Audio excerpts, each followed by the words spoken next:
at the Center for the Study of Occupational Regulation is focused on occupational licensing and these sorts of labor market regulations. So we talked about how we talked about licensing before. So we looked at like supply and demand and how occupational licensing reduces the supply of workers. Thinking of the labor market as just like a normal market for goods. Because we focus on this led us in a good position to provide insight to policymakers while this is all happening. So back in like late February, early March, policymakers went from not caring about it to scrambling at the last second to kind of figure out what they need to do to respond to the crisis. So we did two things in this policy brief. The first is we tracked all the temporary reforms enacted by states. Because licensing and a lot of healthcare regulation in general is passed at the state level and regulated by the states, each state has a different way of doing it. And we see a lot of differences between states. So then when states responded to the crisis, they all ended up doing different things. And next, we're able to provide some insight into the value of each reform. And we can give some reform role models. So there were a few states that did a lot to help expand healthcare capacity in the lead up to what they thought was going, and what we all thought was going to be an overwhelmed healthcare system, and some states that didn't do very much. And as we go into the fall, we see a second wave of COVID that's likely to strike as we re-enter, flu season. It's something that policymakers are going to need to keep in mind. So let's rewind the clock back to like late February. Early on in the COVID-19 outbreak, we thought it was a lot worse than it currently is. There were a few cities that were hit particularly hard early on. There's like New York City, New Orleans, some places in California, where there was fear that it would put significant strain on the healthcare system. That we only had so many resources to go around, so many hospital beds, and we didn't have enough of those for the number of people that would be sick and would need intensive care. So COVID had a high reproduction rate. So for every person that gets sick, how many people they infect? You have a reproduction rate of 1. One person getting sick infects one person. If it's above 1, so say it's like 2 or 3, each person is infecting 2 or 3 people. So we get this exponential growth, which made it so dangerous. And there's also pre-symptomatic spread. At the time, we thought there was asymptomatic spread, where people that would never have symptoms would be contagious, which would be incredibly dangerous because people wouldn't know they were sick ever. At least once people get sick, then you know that, so you can stay at home, stay in bed, take care of yourself. So because of these two things, which we did think were worse at the time, it was very difficult to determine an outbreak before it was widespread. So by the time we recognized that, hey, something bad is going on,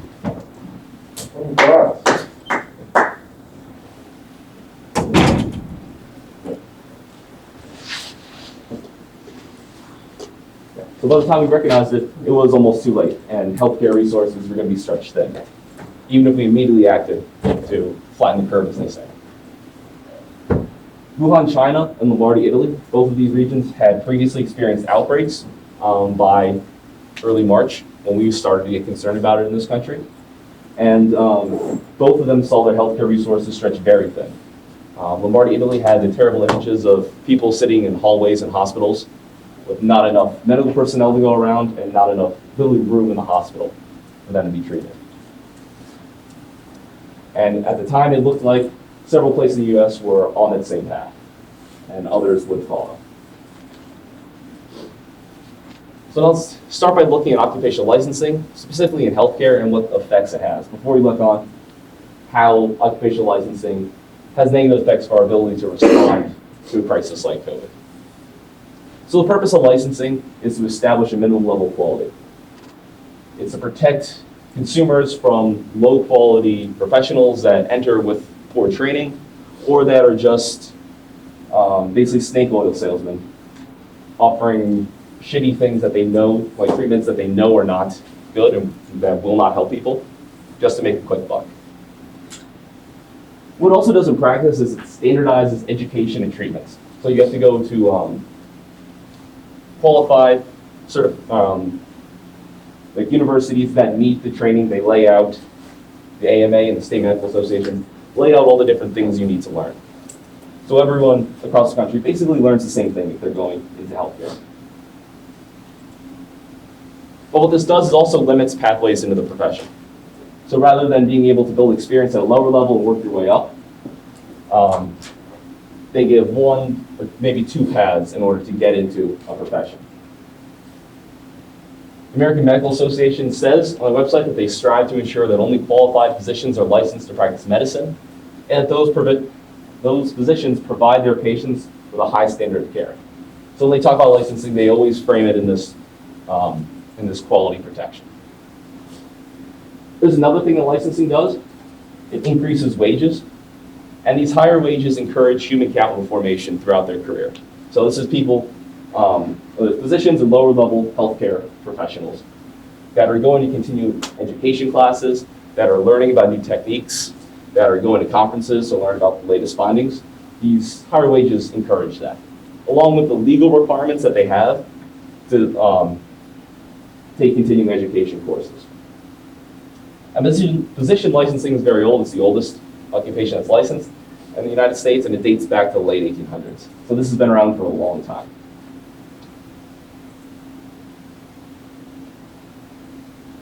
Because licensing presents a barrier to entry, they set these requirements that you have to go through. You have to take exams, pay fees, do a certain level of education, a certain level of training and clinical environments. They end up reducing the supply of workers in the profession. So remember, we talked about incentives very early on in class.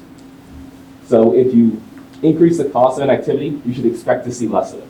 Because we've increased the cost of entering these professions, we end up seeing fewer people working in these professions. So states without occupational licensing experience a 20% faster growth in that occupation. So this is Morris Kleiner in 2000. Open the class. Thank you. You look at several occupations, some that were licensed in some states and were unlicensed in other states. So you can compare apples to apples across states and states. We also did a wider study later and found that states with licensed professionals saw an 11.4 reduction in the number of professionals in that field. So what we end up with is fewer people being able to practice.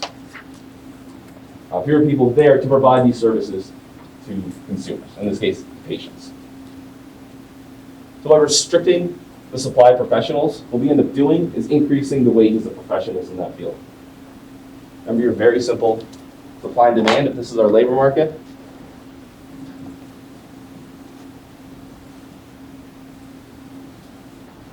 We've now increased the marginal cost, we've made it more costly to enter. We're going to decrease the supply.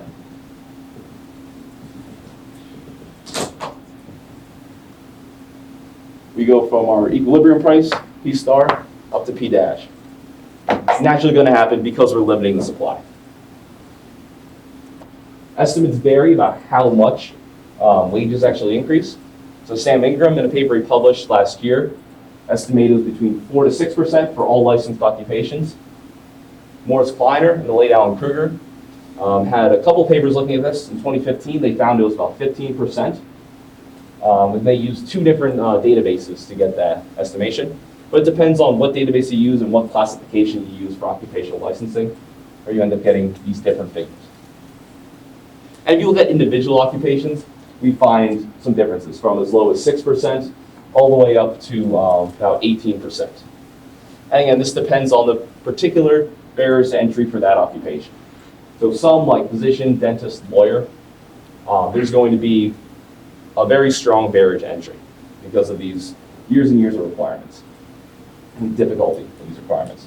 Whereas for massage therapists, for instance, there's a lot lower of hurdle you have to actually jump over.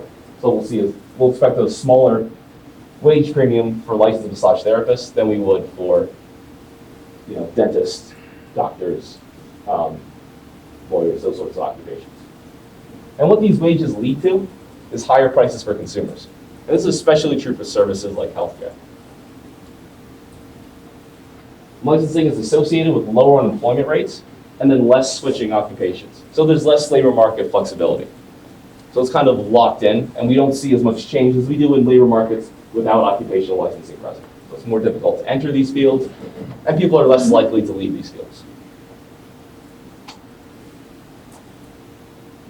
Next, there's little evidence of an effect on quality of licensing.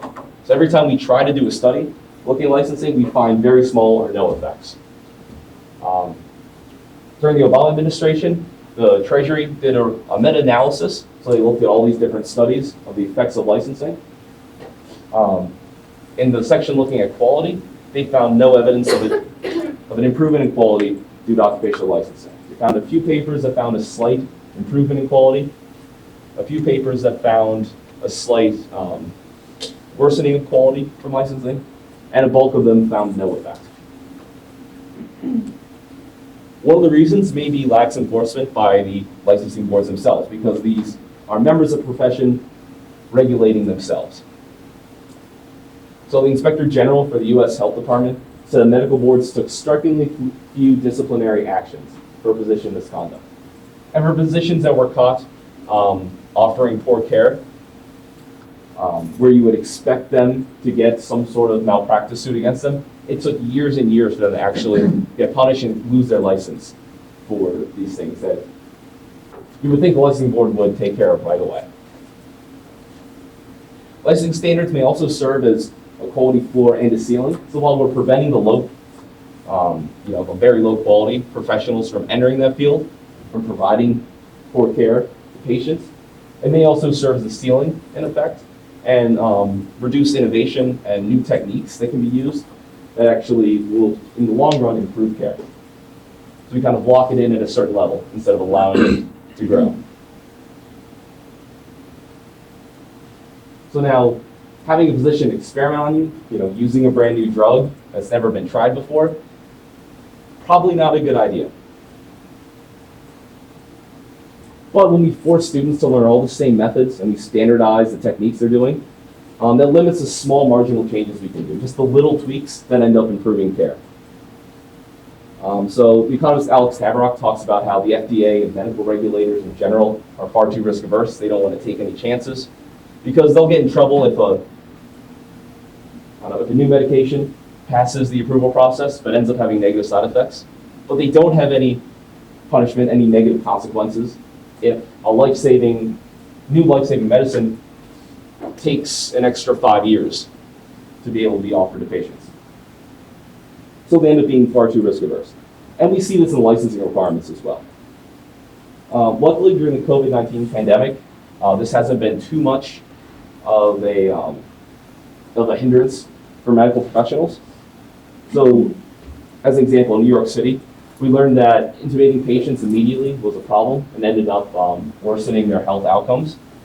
And we learned that flipping patients onto their stomach, what's called proning them, prevented them from having a lot of the breathing problems that many patients suffered in Wuhan and in Lombardy early on.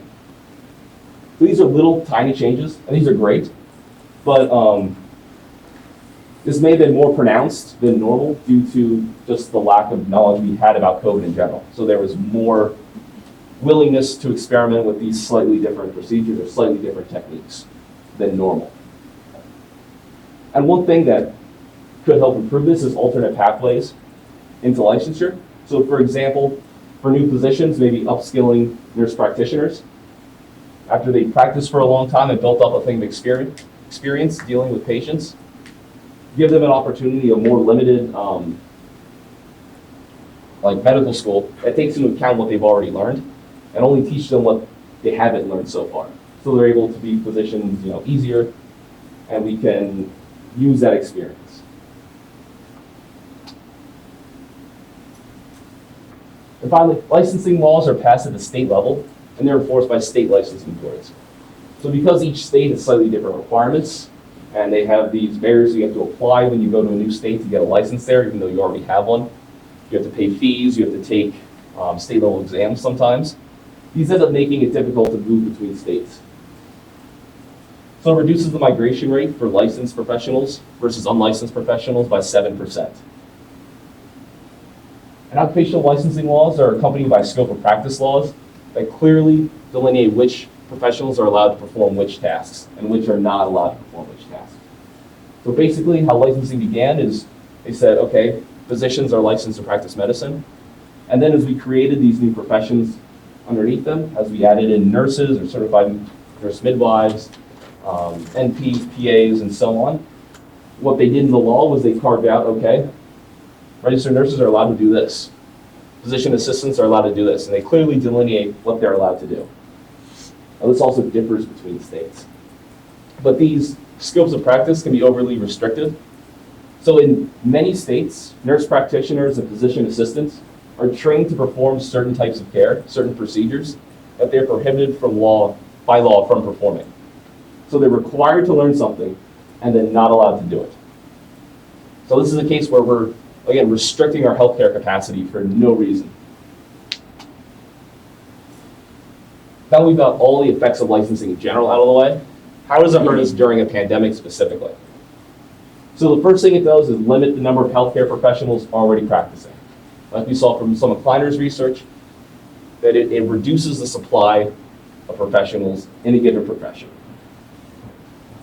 Not only does it reduce the number of healthcare professionals, we have lower unemployment for licensed professionals. Normally it's a good thing to not have people out of work, but in this case it's bad because that's fewer people we can call up and hire when we have a sudden need for them.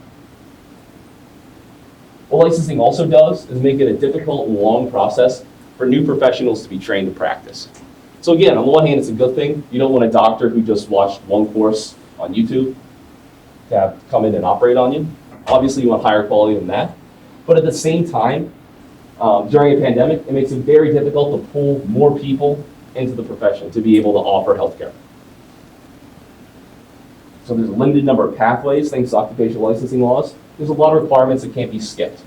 So for example, in February, like late February, early March, when students were, or when hospitals were beginning to worry about COVID, you had students doing clinical training hours. So they're in hospitals training before they can get their license.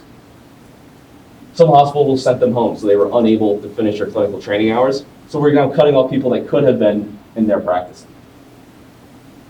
And there were licensing exams that are required. So in some cases, they weren't able to practice because they didn't have that exam yet. But if you're about to overwhelm healthcare resources and you literally don't have a registered nurse to be able to offer the care to patients, having someone who's got almost all the training hours, besides maybe a couple of weeks, and hasn't taken the exam yet, is much better than nothing. And state-level licensing laws reduces the ability of workers to move between states. Normally, this is just annoying, and it leads to job openings lasting for longer, or people staying in worse jobs instead of moving to somewhere they'd rather be. In a pandemic, when outbreaks are localized, this prevents professionals from moving to where they're needed most. So early on, New York and New Orleans both suffer outbreaks. We can have physicians from North Dakota, from Mississippi, from Wyoming, places that aren't getting hit yet, go to those hotspots, treat patients there where they're actually needed. With licensing, it makes it very difficult to do that quickly, because you have to go through this application process to get reciprocity to practice in another state. Also, skill of practice laws restrict other professionals from providing care. So there was very strong concerns that we were going to have a shortage of ventilator operators. You have to be trained in a lot of different respiratory stuff to be able to operate those. It may have been prudent, had we been overwhelmed, to take someone like a registered nurse, typically not able to operate ventilators, quickly train them for like a week or so on what they need to do, and then have an expert oversee a bunch of registered nurses that are all on a ventilator, because you basically need someone to be on that ventilator watching it pretty much at all times. But because of scope of practice laws, this wouldn't have been possible. You can't train someone in a pinch to step in when there's a shortage. So many states recognize the threat that COVID-19 posed to their healthcare capacity and their resources. A lot of talk in media and by like governors and other policymakers were about personal protective equipment, which there was a shortage of, and ventilators, which there was a concern there would be a shortage of. But we didn't just focus on those. A lot of states moved quickly to remove licensing restrictions and other regulatory reforms that were very temporary. Another regulatory reform was certificate of need laws.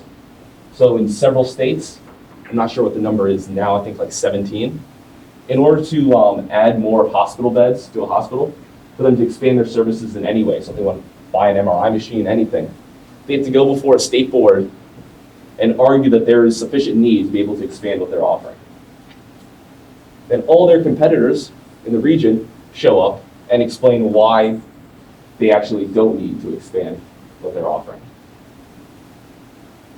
What this ends up doing is restricting the supply of healthcare. We end up with fewer beds, fewer MRI machines, fewer everything, because competitors are allowed to just argue that it's not needed. A lot of states immediately got rid of this during the pandemic because we would not have been able to expand healthcare capacity with those laws in those states. So like New York had the military ship go up the Hudson and like offer care to people. That would not be possible with certificate of need laws. And a lot of these emergency reforms were proactive. So this was before places were really being stressed with their healthcare resources. They were doing this ahead of time rather than waiting until they were already overwhelmed to try to figure out what to do. So it's really heartening to see these reforms. Now, rather than assume a benevolent social planner who's both omnipotent and omniscient, so they see everything and they know all the information that's needed, we need to remember that even in a crisis, and maybe especially in a crisis, that policymakers are individuals that respond to incentives and suffer from a lack of knowledge, just like everyone else. Just like us when we're engaged in market transactions, just like us when we're dealing with like our friends and our family, we still respond to incentives. We still suffer from a lack of knowledge. So we have to keep this in mind when we're trying to make sense of what policymakers do and why they do what they do. Under typical situations, regulatory reform is extremely difficult. So there's concentrated benefits and dispersed costs to regulation. Basically, there's well-organized professional associations. It's a small group of people, like all the physicians in the country, is a relatively small group of people compared to the entire United States. They stand to benefit quite a bit from these regulations. So because they have a high per person benefit, they're going to be willing to organize, they're going to be willing to spend a decent amount of money in order to lobby policymakers. At the same time, the costs are dispersed across the entire US population, across all patients. So we have a small per person loss for patients. So it's going to be much more difficult to get them, get them together to help lobby for protections for consumers, for what consumers want. So we end up with regulations that tend to benefit these small groups at the expense of everyone else. It's true for healthcare licensing. It's true for tariffs, producing small producers at the expense of like all consumers. Anywhere you look at regulation, it ends up at least being designed to help these special interests. So typically, reforms are blocked by professional associations that are lobbying legislators. Right now, Ed Timmons and one of our colleagues, Alana, is dealing with this in the state of Ohio. Ohio is trying to increase nurse practitioner scope of practice, allow them to do more, allow them to do what they're trained to do without having a physician overseeing them at all times. They're having a hell of a time battling with the Ohio Medical Association, who's doing everything they can to prevent expanding the scope of practice, nurse practitioners, because they see that as competition. Now, legislators accept this lobbying for several different reasons. And in order of cynicalness, they get money for their campaigns from these organizations. Alana's putting together a list right now of everyone in Ohio, all the legislators that are receiving money from medical associations and from like nurse associations.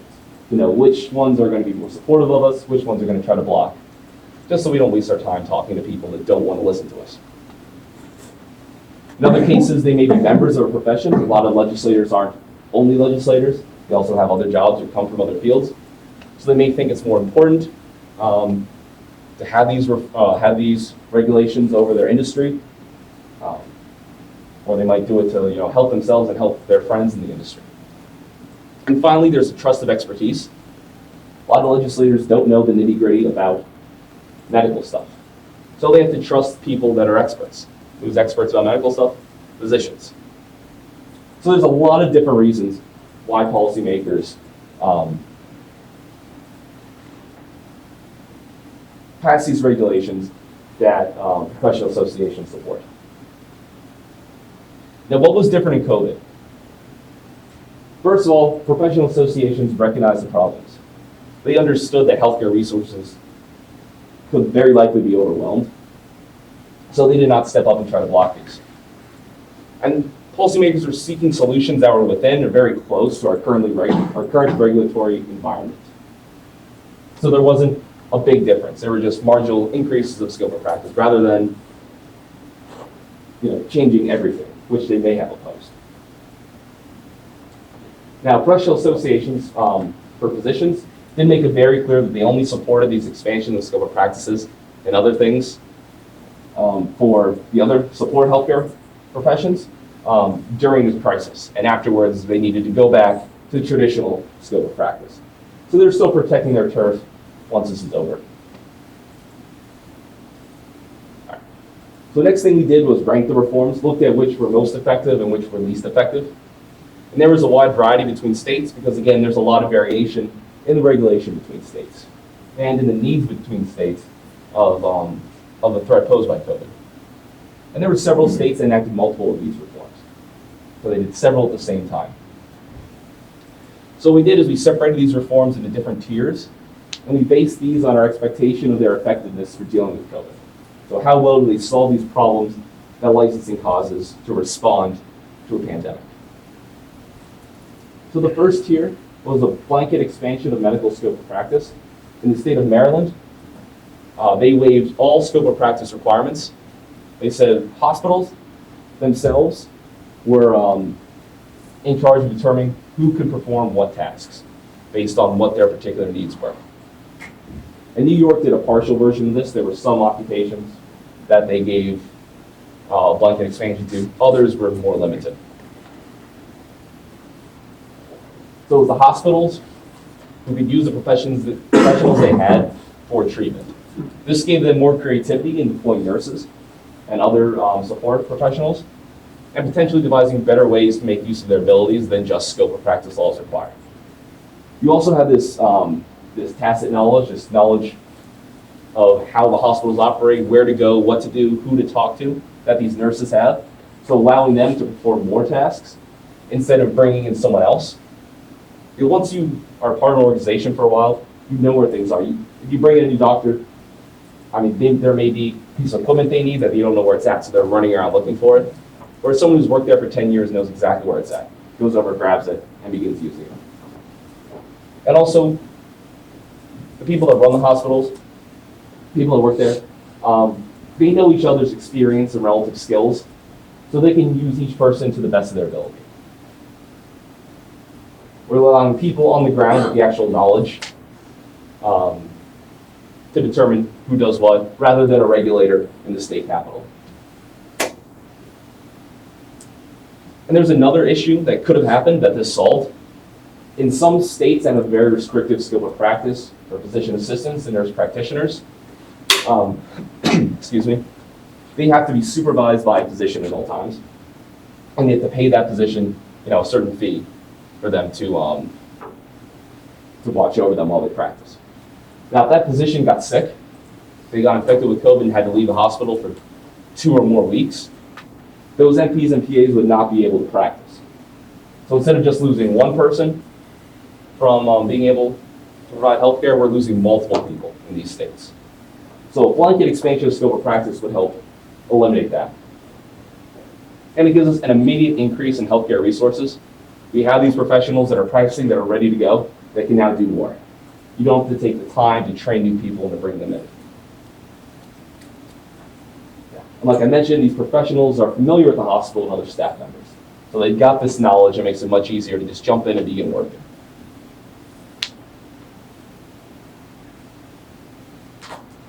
The next one in Tier 1 is waiving or modifying licensure requirements. A bunch of states did that. They did things like waiving licensure exams. So students that hadn't taken the exam yet, but had been fully trained, were able to just begin practicing. They, in some cases, waived clinical rotation hours and said, however many you've done this semester is enough.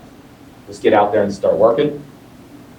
In some cases, they even elevated those in their final year of training, so hadn't begun clinical rotation yet, but had learned enough in the classroom that they could put them out there and they could at least provide some sort of support. And I don't know if any states did this, but there was talk of waiving the requirement of additional training for foreign trained physicians.